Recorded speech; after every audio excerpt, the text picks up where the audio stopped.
Hello students, कैसे हो आप सभी। आई होप आप ज़बरदस्त मेहनत कर रहे होंगे।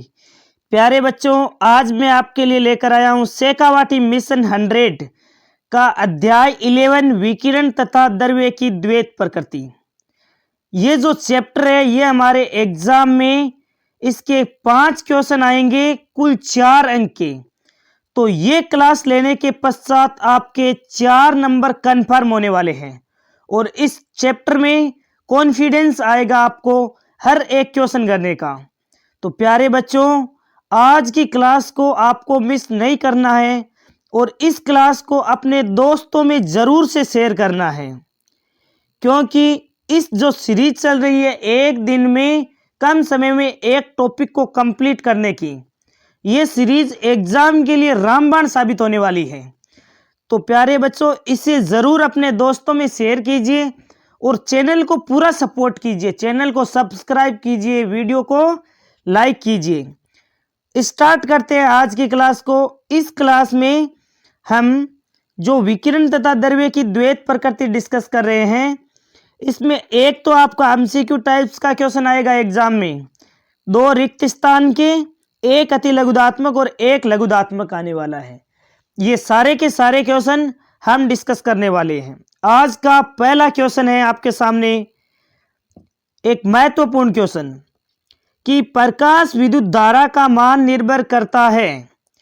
तो प्रकाश विद्युत धारा, इसके लिए मैं आपको 2 कंसेप्ट बता रहा हूं, दोनों ध्यान में रखना कि प्रकाश विद्युत धारा का मान प्रकाश की तीव्रता पर निर्भर करता है। यह तो हो गया हमारे इस क्वेश्चन का आंसर। और ध्यान रखना, प्रकाश की तीव्रता बढ़ाने पर फोटो इलेक्ट्रॉनों की संख्या बढ़ती है। फोटो इलेक्ट्रॉनों की संख्या बढ़ने से प्रकाश विद्युत धारा का मान भी बढ़ता है। यह कंसेप्ट ध्यान में रखना। और एक ये भी ध्यान रखना, प्रकाश की जो तीव्रता है वो आवर्ती पर निर्भर नहीं करती है। प्रकाश की तीव्रता प्रकाश विद्युत धारा पर निर्भर करती है। प्रकाश की तीव्रता बढ़ेगी तो प्रकाश विद्युत धारा का मान भी बढ़ेगा, फोटो इलेक्ट्रॉनों की संख्या भी बढ़ेगी। कई बार ऐसे पूछ लेता है, तो प्रकाश की तीव्रता वो निर्भर करती है, क्या आवर्ती पर निर्भर करती है? तो आवर्ती पर निर्भर नहीं करती है। प्रकाश की तीव्रता बढ़ने पर फोटो इलेक्ट्रॉनों की संख्या बढ़ती है, प्रकाश विद्युत धारा का मान बढ़ता है। याद रहेगा। ऐसे ही मोस्ट इंपॉर्टेंट क्वेश्चन हम डिस्कस करने वाले हैं, उसके ऑप्शन सहित। दूसरा क्वेश्चन है आपके सामने, 3 आवृत्तियां ν1, ν2, ν3 के लिए प्रकाश विद्युत धारा I और विभवांतर V के मध्य ग्राफ अंकित किया गया है। ये तो विभवांतर V और धारा I के मध्य ग्राफ ही डिस्कस किया गया है, जो चित्रित किया गया है। अब आपको 4 ऑप्शन में से सही आंसर बताना है।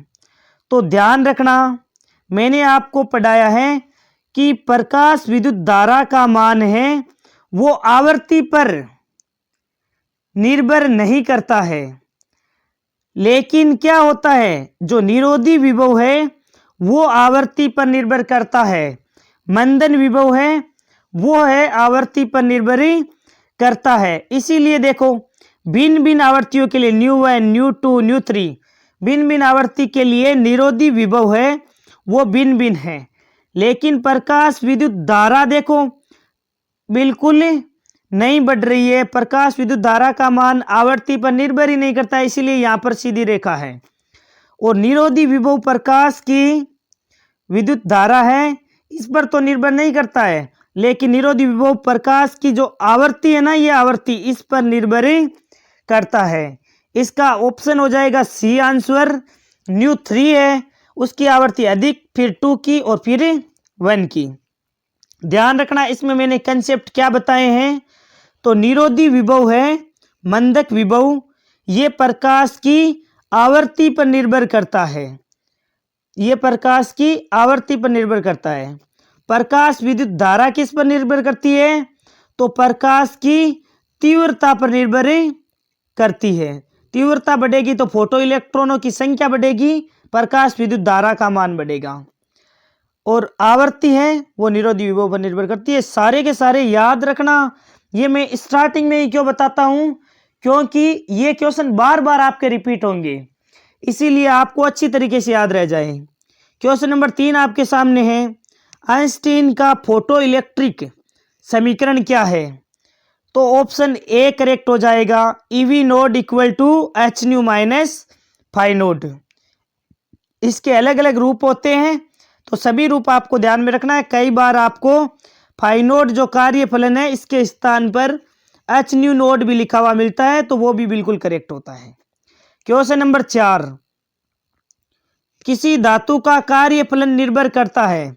तो किसी धातु का कार्य फलन किस पर निर्भर करता है? तो राइट आंसर ऑप्शन सी होगा, धातु व पृष्ठ की प्रकृति पर। कार्य फलन किस पर निर्भर करता है? तो धातु व पृष्ठ की प्रकृति पर निर्भर करता है।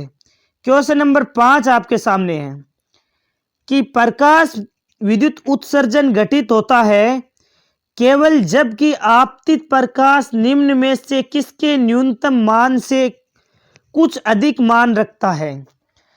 तो प्रकाश विद्युत प्रभाव की घटना कब होती? जब वह न्यूनतम आवृत्ति या उससे अधिक आवृत्ति का प्रकाश आपतित होने पर। तो तीव्रता, तरंग दैर्घ्य, शक्ति का कोई संबंध नहीं है, आवृत्ति से संबंधित है। न्यूनतम आवृत्ति से अधिक आवृत्ति का प्रकाश आपतित होगा तो इलेक्ट्रॉन सतह से उत्सर्जित होंगे। क्वेश्चन नंबर 6 आपके सामने है। प्यारे बच्चों, यदि आपको ये सीरीज पसंद आए तो एक सब्सक्राइब जरूर करना और वीडियो को लाइक जरूर करना, यही मेरे लिए मोटिवेशन है। क्वेश्चन नंबर 6 में पूछा गया है, एक धातु से हरे रंग के प्रकाश का आपतन पर इलेक्ट्रॉनों का उत्सर्जन प्रारंभ होता है। निम्न रंगों के समूह में से किस समूह के प्रकाश के कारण इलेक्ट्रॉनों का उत्सर्जन संभव होगा? तो ऑप्शन डी हो जाएगा, बैंगनी, नीला और आसमानी। क्वेश्चन नंबर 7 है, धातु के पृष्ठ पर आपतित प्रकाश की तीव्रता बढ़ाने पर, आपतित प्रकाश की तीव्रता बढ़ाने पर क्या होगा? प्रकाश विद्युत धारा का मान बढ़ जाता है। अभी मैंने देखो स्टार्टिंग में ही कंसेप्ट बता दिया, फिर से रिपीट हो गया, याद रखना। आपतित प्रकाश की तीव्रता बढ़ाने पर प्रकाश विद्युत धारा का मान बढ़ता है, फोटो इलेक्ट्रॉनों की संख्या भी बढ़ती है। इलेक्ट्रॉनों की गतिज ऊर्जा नहीं बढ़ती है बिल्कुल भी। गतिज ऊर्जा है ये तो आवर्ती पर निर्भर करेगी, गतिज ऊर्जा, निरोधी विभव, ये आवर्ती पर निर्भर करते हैं। ऑप्शन ए करेक्ट हो जाएगा। क्वेश्चन नंबर 8 में पूछा गया है, ये देखिए, निरोधी विभव निर्भर करता है। तो निरोधी विभव किस पर निर्भर करता है? तो एक तो मैंने निरोधी विभव बताया आपको कि निरोधी विभव है आवर्ती पर निर्भर करता है। अब ऑप्शन के अकॉर्डिंग आपको एक और बात पता चलेगी कि निरोधी विभव है आपतित फोटोन की ऊर्जा तथा पदार्थ के कार्य फलन के अंतर पर भी निर्भर करता है। कैसे? तो देखो, हमने पढ़ रखा है निरोधी विभव है वो आपतित प्रकाश की ऊर्जा पर, h ऊर्जा का फोटोन आपतित होता है कुछ कार्य फलन के रूप में, शेष उसकी गतिज ऊर्जा के रूप में। तो h nu minus h nu naught is equal to क्या होता है? EV naught. ये होता है प्रकाश विद्युत समीकरण। आप ध्यान से देखोगे तो जो आपतित फोटोन की ऊर्जा एच न्यू तथा कार्य फलन यानी कि फाई नोड के अंतर पर भी निर्भर करता है निरोधी विभव। क्वेश्चन नंबर 9 है आपके सामने, जब प्रकाश विद्युत प्रभाव उत्पन्न करने वाली सतह पर गिरने वाले प्रकाश की तीव्रता दुगुनी कर दी जाए तो क्या होगा? अब तीव्रता दुगुनी करोगे तो फोटोन निकलेंगे, वो भी दुगुने फोटोन निकलेंगे। यही मैंने बताया है, प्रकाश विद्युत प्रभाव उत्पन्न करने वाली सतह पर प्रकाश की तीव्रता दुगुनी करने पर, तो प्रकाश की तीव्रता बढ़ाओगे फोटो इलेक्ट्रॉनों की संख्या बढ़ेगी। तीव्रता दुगुनी की, फोटो इलेक्ट्रॉनों की संख्या दुगुनी हो गई। अब फोटो इलेक्ट्रॉनों की संख्या बढ़ती है तो प्रकाश विद्युत धारा का मान भी बढ़ता है, ये भी पॉइंट ध्यान में रखना। क्वेश्चन नंबर 10 है, प्रकाश विद्युत प्रभाव में उत्सर्जित इलेक्ट्रॉनों का वेग निर्भर करता है। तो उत्सर्जित इलेक्ट्रॉनों का वेग है वो आपतित फोटोन की आवर्ती तथा धातु के कार्य फलन पर निर्भर करता है। क्योंकि आवर्ती बढ़ेगी तो फोटो इलेक्ट्रॉनों का वेग बढ़ेगा, और वेग बढ़ेगा तो इलेक्ट्रॉनों की गतिज ऊर्जा भी बढ़ेगी। और गतिज ऊर्जा और निरोधी विभव, गतिज ऊर्जा निरोधी विभव पर भी निर्भर करती है, और आवर्ती भी निरोधी विभव के समानुपाती होते हैं। ये पॉइंट ध्यान में रखना। मैं एक साथ 3-3, 4-4 पॉइंट इसीलिए बताता हूं ताकि वीडियो का लास्ट पार्ट हो, तब तक आपको क्लास में ये चीजें याद हो जाए। क्वेश्चन नंबर 11 में पूछा गया है, दे ब्रोगली तरंग दैर्घ्य वह गतिज ऊर्जा के मध्य संबंध सही कौन सा है? तो लेमडा बराबर H/P, और P के स्थान पर आप क्या लिख सकते हो? √2mE के। तो यहां पर आपको गतिज ऊर्जा तरंग दैर्घ्य में संबंध पूछा है, तो ऑप्शन डी करेक्ट हो जाएगा। लेमडा समानुपाती 1/√E। क्वेश्चन नंबर 12, प्रकाश विद्युत प्रभाव के प्रयोग में आवर्ती व निरोधी विभव का ग्राफ सामने दिया गया है। धातु का कार्यफलन होगा, तो कार्यफलन क्या होगा? तो O से B तक का जो क्षेत्र है ये कार्यफलन को डिनोट करता है। ऑप्शन ए करेक्ट हो जाएगा। क्वेश्चन नंबर 13 में पूछा गया है, धातु के कार्यफलन से दोगुनी ऊर्जा वाला एक फोटोन धातु पृष्ठ पर आपतित होता है। यानी कि कार्यफलन से दोगुनी ऊर्जा वाला फोटोन है वो धातु के पृष्ठ पर आपतित होता है। तो उत्सर्जित फोटोन इलेक्ट्रॉनों की गतिज ऊर्जा का मान क्या होगा? तो उत्सर्जित फोटोनों की जो गतिज ऊर्जा का मान है वो कार्यफलन के बराबर ही होता है, कार्यफलन के बराबर होगा। क्वेश्चन नंबर 14 है, यदि फाई कार्यफलन है, देली तरंग दैर्घ्य लेमडा नोड है, तो सूत्र क्या होगा? तो होगा Hc/φ, क्योंकि हमने पढ़ रखा है फाई इज इक्वल टू क्या होता है? H न्यू नोड, या फिर आप लिख सकते हो Hc/λ। लेमडा का मान पूछा है तो Hc/ क्या हो जाएगा? Phi, option D. Question number 15, question number 15 में पूछा गया है, यदि धातु की सतह पर आपतित फोटोन की आवर्ती दुगुनी कर दी जाए तो उत्सर्जित फोटो इलेक्ट्रॉनों की गतिज ऊर्जा हो जाएगी। तो उत्सर्जित फोटोनों की गतिज ऊर्जा आवर्ती पर निर्भर करती है। आवर्ती दुगुनी करोगे तो उत्सर्जित फोटो इलेक्ट्रॉनों की गतिज ऊर्जा भी क्या हो जाएगी? दुगुनी से कुछ कम हो जाएगी। ध्यान रखना, आपतित फोटोन की आवर्ती है वो इलेक्ट्रॉनों की गतिज ऊर्जा पर निर्भर करती है, आवर्ती तीव्रता पर निर्भर बिल्कुल भी नहीं करती है। अब आते हैं रिक्त स्थान वाले क्वेश्चन। पहला क्वेश्चन है, देली आवर्ती पर निरोधी विभव का मान कितना होता है? तो 0 होता है। देली आवर्ती पर निरोधी विभव का मान 0 होता है।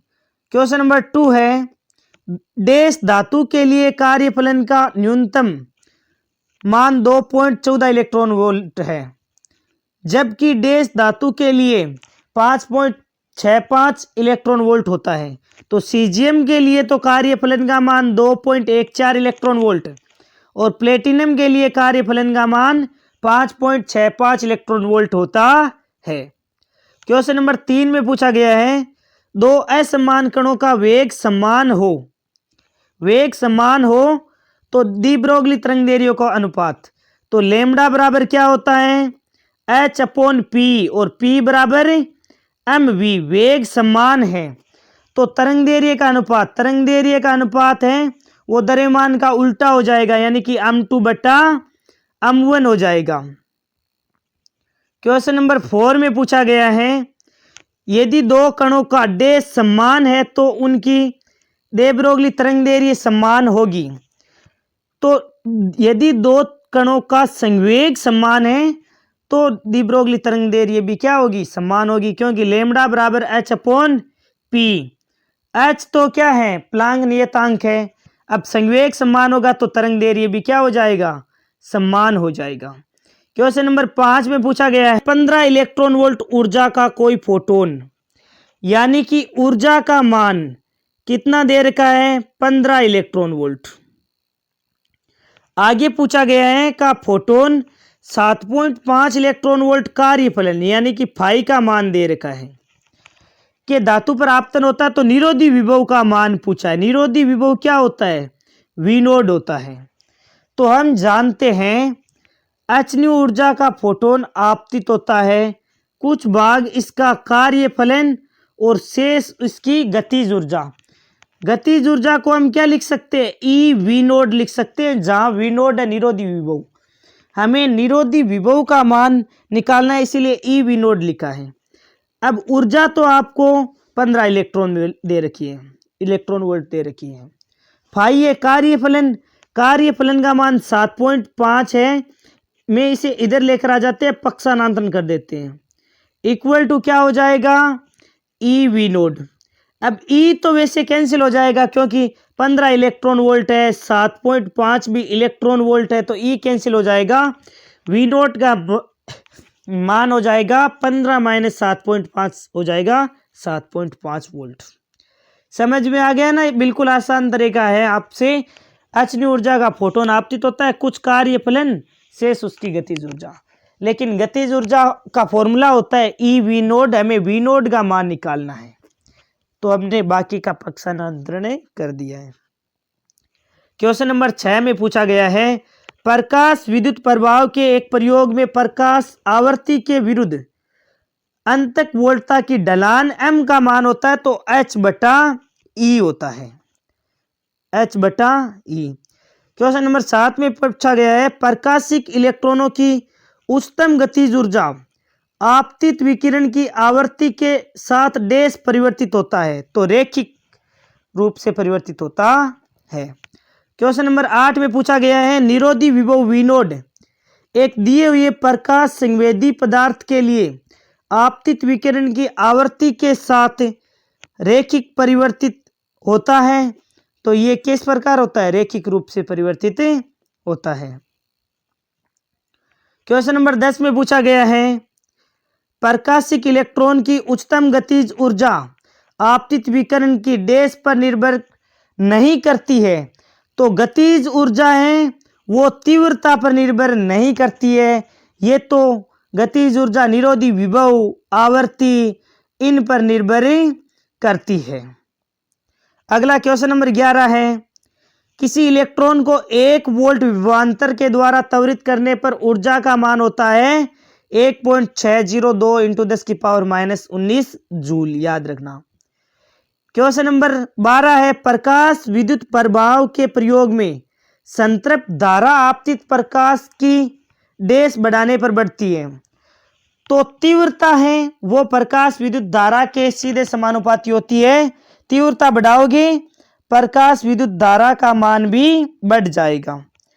क्वेश्चन नंबर 13 में उत्सर्जित इलेक्ट्रॉनों की गतिज ऊर्जा का मान आपतित प्रकाश की डैश के समानुपाती होता है, तो आवृत्ति बढ़ाओगे इलेक्ट्रॉनों की गतिज ऊर्जा बढ़ेगी, और तीव्रता बढ़ाओगे तो प्रकाश विद्युत धारा का मान बढ़ेगा। दोनों के दोनों कॉन्सेप्ट याद कर लेना आपको प्यारे बच्चों। अगला क्वेश्चन है आपके सामने, क्वेश्चन नंबर 14, किसी धातु की सतह से प्रकाश इलेक्ट्रॉनों के उत्सर्जन की दर धातु की सतह पर आपतित प्रकाश की डैश के अनुक्रमानुपाती होता है, तो उत्सर्जित फोटो इलेक्ट्रॉनों की संख्या है वो तीव्रता के समानुपाती होता है। यही हम बार बार कितनी बार रिवाइज करवा दिया आपको कि प्रकाश की तीव्रता बढ़ेगी, फोटो इलेक्ट्रॉनों की संख्या भी बढ़ेगी और प्रकाश विद्युत धारा का मान भी बढ़ता है। सेकंड क्या बताया मैंने? गतिज ऊर्जा बढ़ेगी, इलेक्ट्रॉनों का वेग बढ़ेगा और निरोधी विभव भी बढ़ेगा और आवृत्ति भी इसके समानुपाती होती है। क्वेश्चन नंबर 15 है, आवेश तथा द्रव्यमान का अनुपात E बटा m का मान कितना होता है? तो 1.76 इंटू 10⁻11 होता है। क्वेश्चन नंबर 15 में पूछा गया है, इलेक्ट्रॉन को धातु पृष्ठ से बाहर निकालने के लिए निश्चित न्यूनतम ऊर्जा की आवश्यकता होती है। इस न्यूनतम ऊर्जा को धातु का कहते हैं, इसे कार्यफलन कहते हैं। इलेक्ट्रॉनों को निकालने के लिए आवश्यक न्यूनतम ऊर्जा कार्यफलन कहलाती है। प्यारे बच्चों, यदि आपने यहां तक वीडियो को देखा है तो आप जरूर मेहनत करने वाले स्टूडेंट्स हैं। आपकी मेहनत जरूर आपको एक अच्छा स्कोर दिलाएगी, एक अच्छे नंबर आपके आएंगे यदि आप इस प्रकार मेहनत कर रहे हैं। तो प्यारे बच्चों, यदि ये सीरीज पसंद आती है तो अपनों में, दोस्तों में शेयर जरूर करना, ये आपका कर्तव्य है। वीडियो को लाइक, चैनल को सब्सक्राइब करना भी आपका कर्तव्य है। क्वेश्चन नंबर 1 है, इससे आगे जो सेकंड पार्ट आता है उसका, प्रकाश विद्युत प्रभाव की घटना के लिए आवश्यक प्रतिबंध लिखो। तो आपतित प्रकाश की आवृत्ति है वो देली आवृत्ति से अधिक होनी चाहिए। यदि आवृत्ति देली आवृत्ति से अधिक होती है तभी प्रकाश विद्युत प्रभाव की घटना होती है। इसी प्रकार क्वेश्चन नंबर 2 है, फोटो इलेक्ट्रॉनों की गतिज ऊर्जा और निरोधी विभव में संबंध। फोटो इलेक्ट्रॉनों की गतिज ऊर्जा और निरोधी विभव, तो गतिज ऊर्जा इक्वल टू हो जाता है EV नोड। इसी प्रकार क्वेश्चन नंबर 3 में पूछा गया है, आपतित प्रकाश की आवृत्ति न्यू तथा निरोधी विभव V नोड में संबंध लिखिए। तो हम जानते हैं h न्यू ऊर्जा का फोटोन आपतित हुआ, कुछ उसका कार्य फलन के रूप में और शेष उसकी गतिज ऊर्जा के रूप में वे होता है। तो आपको कार्य फलन के स्थान पर क्या लिखा है यहाँ पे, तो कार्य फलन के स्थान पर लिखोगे H न्यू नोड और गतिज ऊर्जा के स्थान पर लिखोगे EV नोड, जैसा कि हमने अभी पढ़ा है, और H न्यू। अब पक्षांतरण कर दो, H nu minus H new node upon में आ जाएगा, E का भाग लग जाएगा। तो निरोधी विभव है V नोड का मान H बटा E, V माइनस H बटा E V नोड आ जाएगा। ध्यान रखना, ये जो V नोड है ये क्या है, निरोधी विभव है। इससे आगे आते हैं लघुतरात्मक क्वेश्चन। तो पहला क्वेश्चन है, प्रकाश विद्युत प्रभाव के प्रायोगिक अध्ययन से प्राप्त निष्कर्ष लिखिए। तो पहला है, प्रकाश विद्युत प्रभाव की घटना में आपतित प्रकाश की आवृत्ति देली आवृत्ति से अधिक होनी चाहिए। यह हमने पढ़ा है कि आवृत्ति देली आवृत्ति से अधिक होनी चाहिए। दूसरा है, प्रति सेकंड उत्सर्जित होने वाले फोटो इलेक्ट्रॉनों की संख्या, अर्थात प्रकाश विद्युत धारा का मान प्रकाश की तीव्रता के समानुपाती होता है। यह भी हमने काफी बार पढ़ लिया है कि प्रकाश विद्युत धारा वो किसके समानुपाती होती है, प्रकाश की तीव्रता की। अगला तीसरा पॉइंट है, प्रति सेकंड उत्सर्जित होने वाले फोटो इलेक्ट्रॉनों की गतिज ऊर्जा का मान आपतित प्रकाश की आवृत्ति के समानुपाती होता है। तो आवृत्ति बढ़ेगी, इलेक्ट्रॉनों की गतिज ऊर्जा बढ़ेगी, इलेक्ट्रॉनों का वेग भी बढ़ेगा। तीव्रता बढ़ेगी तो फोटो इलेक्ट्रॉनों की संख्या बढ़ेगी और प्रकाश विद्युत धारा का मान बढ़ेगा। इसी प्रकार चौथा पॉइंट है, निरोधी विभव का मान आपतित प्रकाश की तीव्रता पर निर्भर नहीं करता है। यह बात बिल्कुल याद रखना, निरोधी विभव का मान किस पर निर्भर करता है, ये तो आवर्ती पर निर्भर करता है, इलेक्ट्रॉनों की गतिज ऊर्जा पर निर्भर करता है, लेकिन तीव्रता पर निर्भर नहीं करता है। मोस्ट इंपॉर्टेंट क्वेश्चन है, इसमें सारे के सारे क्वेश्चन क्लियर हो जाते हैं आपकी। अगला क्वेश्चन नंबर 2 है, आइंस्टीन के प्रकाश विद्युत समीकरण व्युत्पन्न करनी है। तो हमने पढ़ रखा है, h ऊर्जा का फोटोन आपतित होता है कुछ कार्य फलन में शेष गतिज ऊर्जा के रूप में। 1/2 mv स्क्वायर लिख सकते हो, यदि निरोधी विभव के रूप में लिखो तो EV नोड लिख सकते हो। क्वेश्चन नंबर 3 है, डी ब्रोगली की संकल्पना की व्याख्या करनी है। तो हम जानते हैं डी ब्रोगली के अनुसार जिस प्रकार प्रकाश में तरंगीय प्रकृति होती है, इसके साथ साथ कणीय प्रकृति भी होती है। सबसे पहले आइंस्टीन के द्रव्यमान ऊर्जा समीकरण से E बराबर mc स्क्वायर हम जानते हैं। E बराबर हम क्या जानते हैं, mc स्क्वायर। और दूसरा E बराबर h न्यू बराबर hc अपॉन लेमडा भी जानते हैं। तो जो hc अपॉन लेमडा है इसको mc स्क्वायर के इक्वल रख दो, तो आपका एक c से एक c कैंसिल हो जाएगा, mc इक्वल हो जाएगा h बटा लेमडा। यदि आपको लेमडा का मान निकालना है तो h बटा mc हो जाएगा। mc को हम किससे लिखते हैं, p से लिखते हैं, तो लेमडा बराबर हो जाएगा h upon p। Question number 4 आपके सामने है, आइंस्टीन के प्रकाश विद्युत समीकरण से प्रकाश विद्युत प्रभाव की व्याख्या करनी है। सबसे पहले आइंस्टीन का प्रकाश विद्युत समीकरण लिख दिया हमने। H nu minus H D naught किसके बराबर होता है? गतिज ऊर्जा के बराबर होता है। अब होता है new is greater than new node, यानी आवर्ती देहली आवर्ती से अधिक होनी चाहिए, और जब ऐसा होगा तो गतिज ऊर्जा भी क्या होगी? पॉजिटिव। इलेक्ट्रॉनों की गतिज ऊर्जा में वृद्धि होगी। आवर्ती बढ़ाने पर निरोधी विभव का मान भी बढ़ता है।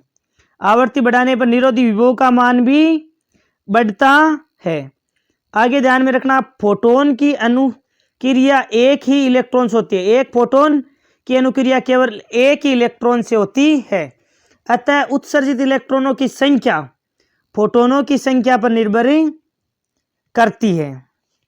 तो इलेक्ट्रॉनों की संख्या फोटोनों की संख्या पर निर्भर करती है।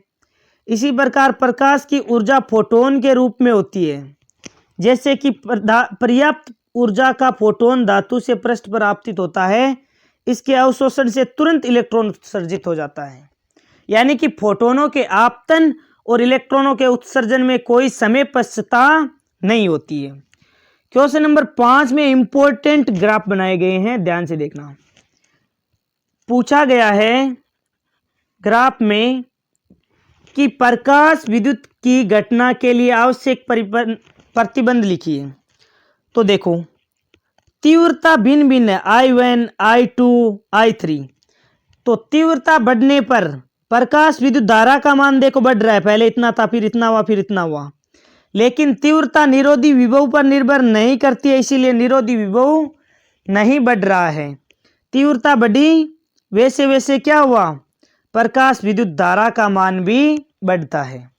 तो पहला तो हो जाएगा आपतित प्रकाश की आवर्ती देहली आवर्ती से अधिक होनी चाहिए, यह तो हो जाता है प्रकाश विद्युत की घटना के लिए प्रतिबंध। और दूसरा हमें पूछा गया था I1, I2, I3 के लिए प्रकाश विद्युत धारा तथा एनोड विभव के मध्य आलेख। तो ये आरेख जो हमने अभी समझा है, दोनों के दोनों पॉइंट एक साथ क्लियर करवा दिए मैंने। पहला तो प्रकाश विद्युत की घटना के लिए आवश्यक प्रतिबंध होता है कि जो आवर्ती है वो देहली आवर्ती से अधिक होनी चाहिए, न्यू नोड से न्यू का मान अधिक होना चाहिए। और दूसरा ये वक्र है, इसमें देखो तीव्रता बढ़ने पर धारा का मान बढ़ रहा है, लेकिन तीव्रता निरोधी विभव पर निर्भर नहीं कर रही है, इसीलिए निरोधी विभव है वो नहीं बढ़ रहा है।